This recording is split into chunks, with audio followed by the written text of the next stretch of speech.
You can't wait to plant your spring garden, but you're not sure when's the best time to put those plants and seeds in the ground. In this video, I'll tell you the exact date to plant your warm weather vegetables in San Luis Obispo.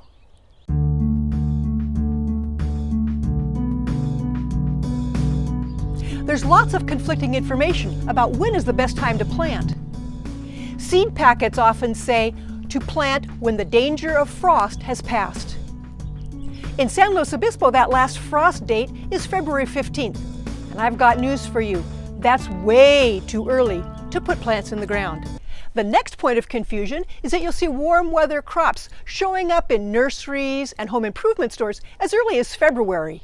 You'll see flats of tomatoes, squash, and peppers, all seeming to indicate that now is the time to plant. Wrong. Third, we'll often get a warm spell in February that gets our gardening juices flowing and inspires us to go out and plant. But be strong, now is not the time. Resist the urge. Why not plant earlier? The air and soil are still too cold. Yes, we may have some warm days, we may even have a few warm weeks, but spring in San Luis Obispo is always cold. March and April are windy and freezing. If you plant now, seedlings and seeds will just sit in the ground and shiver until things warm up. So when is the best time to plant your summer garden? The first few weeks of May. You see, summer vegetables like temperatures between 70 and 95 degrees. And it's not until May that we finally hit a daily average of at least 70 degrees. What you can do is start seeds indoors and keep them warm in your house or in your greenhouse, and then plant them as soon as the weather warms up.